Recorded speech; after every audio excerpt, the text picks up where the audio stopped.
2022년 2월 17일 수요일 아침 묵상입니다. 기도로 묵상 시작하겠습니다.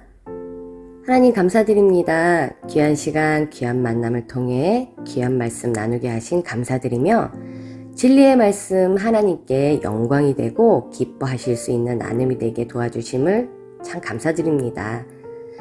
또한 바르게 나눌 수 있도록 지혜 주신 감사드리며 예수님의 이름으로 기도드립니다. 아멘. 오늘 말씀은 로마서 1장 18에서 23절 말씀입니다. 성경은 새번역 성경입니다. 쉽죠? 네. 성경 필사와 함께 진행되고 있음을 감안해서 한 절씩 읽으며 묵상해보는 시간을 가져보도록 하겠습니다. 자, 먼저 18절. 하나님의 진노가 불의한 행동으로 진리를 가로막는 사람의 온갖 불경함과 불의함을 겨냥하여 하늘로부터 나타납니다. 자, 이 구절에서는 하나님의 진노는 우리의 불의한 행동의 원인이라고 합니다. 이러한 불의한 행동의 원인은 진리를 알지 못하거나 알지만 순종하지 않는 사람들입니다. 이렇게 불경함과 불의함으로 행동하는 사람들은 이 온 지구를 감싸고 있는, 즉 온 우주를 통치하고 계시는 하나님의 진노를 피할 수가 없다고 합니다. 자, 그렇다면 19절. 하나님을 알만한 일이 사람에게 환히 드러나 있습니다. 하나님께서 그것을 환히 드러내 주셨습니다. 여기 19절에서는 하나님을 알만한 일을 환히 드러내 주셨다고 합니다. 하나님을 알만한 일이란 과연 무엇일까요? 네, 맞아요. 바로 진리를 아는 것입니다. 즉 하나님을 아는 것이죠. 자, 그렇다면 진리, 즉 하나님은 어떻게 알 수 있을까요? 맞아요. 우리 교회 성도님 잘 알고 계시지만 일반 계시와 특별 계시가 있습니다. 특별 계시는 성경을 통해 환히 드러내시는 진리, 하나님이십니다. 일반 계시는 첫째, 본능적, 즉 우리 양심이라 그러죠. 양심을 통해 환히 드러내고 계십니다. 그리고 둘째, 자연을 통해서 외부적인 계시를 통해 또 우리 하나님 모습을 환히 드러내고 계십니다. 즉 모든 사람에게 하나님을 알 기회를 공평하게 주신 것입니다. 20절 말씀. 이 세상 창조 때로부터 하나님의 보이지 않는 속성, 곧 그분의 영원하신 능력과 신성은 사람이 그 지으신 만물을 보고 깨닫게 되어 있습니다. 그러므로 사람들은 핑계를 댈 수가 없습니다. 네, 19절 말씀에서 환히 드러내시고 계시는 진리, 즉 하나님의 보이지 않는 속성, 보이지 않는 속성, 성품, 능력, 거룩하심, 이런 등등의 것들은 정말 보이지 않는 것일까요?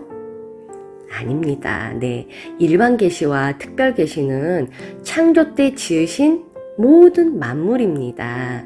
네, 우리는 지으신 만물을 통해서 우리는 하나님을 볼 수 있습니다. 하나님이 창조하신 자연의 경이로움은 물론 하나님의 속성을 닮은 우리의 성품은 우리의 모습과 언어와 행동을 통해서 볼 수도 있고 또 느낄 수도 있고 또 만질 수도 있고 또 맡을 수도 있고, 맞아요.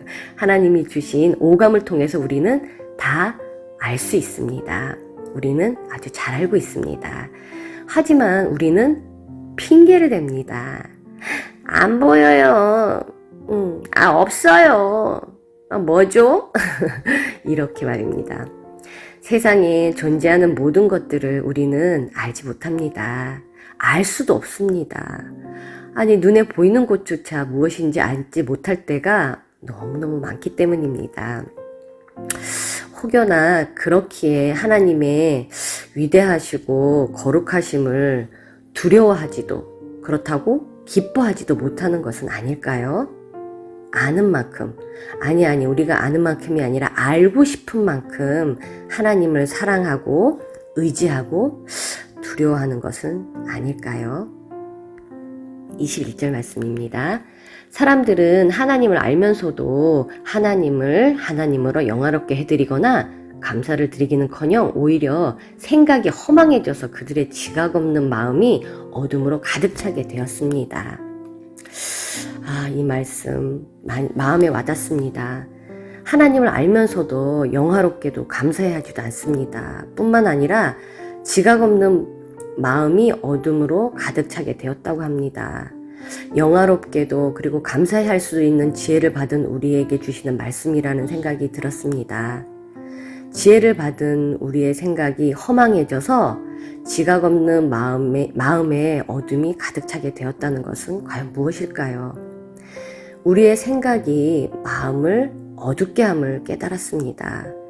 지혜를 받은 자의 생각의 허망함은 이기적인 평온함에서 출발하지 않을까 하는 생각이 들었습니다. 이기적 평안함은 하나님 안에서의 평온함과는 완전히 반대되는 것입니다. 이기적 평안함을 위해서는 나를 평온하게 하는 나만의 우상이 필요합니다. 다른 이들과 함께 누리는 그런 평온함을 주는 그런 우상이 아니라 내가 먼저 평온함을 누리는 나만의 우상이 필요한 것입니다. 하지만 하나님 안에서의 평온함은 다른 이들의 평온함을 보면서 내가 평온해지는 것입니다. 무한하신 하나님을 유한한 하나님, 즉 나를 위한 하나님으로 변질된 우상으로 만드는 생각은 우리의 마음을 어둡게 합니다. 22절 사람들은 스스로 지혜가 있다고 주장하지만 실상은 어리석어서 여기에서 하나님의 지혜가 아닌 스스로 지혜는 교만이 아닐까 합니다. 하나님을 안다고 하는 사람들은 너무 많이 알아서 어리석고 하나님을 모르는 사람은 너무 무지해서 어리석습니다. 그런데 여기에서 어리석다는 것은 단지 지적으로 어리석음을 뛰어넘어 행동으로 드러내고 있다는 것일 것입니다. 그렇다면 저와 우리 성도님들은 어떤 사람일까요? 마지막 23절 말씀 썩지 않는 하나님의 영광을 썩을 사람이나 새나 네 발 달린 짐승이나 기어다니는 동물의 형상으로 바꿔놓았습니다. 여기서는 영원한 생명 되신 하나님, 그죠? 아주 무한하시고 정말 그런 하나님을 유한하신 하나님, 그러니까 즉 여기에서 썩지 않는 하나님의 영광을 썩을 동물의 형상으로, 즉 내가 원하고 내가 만든 변질된 하나님으로 바꿔놓지 말아야 한다는 그런 묵상이 또 되었습니다. 오늘 묵상을 마치면서 가장 저의 마음을 찌르는 말씀이 있습니다.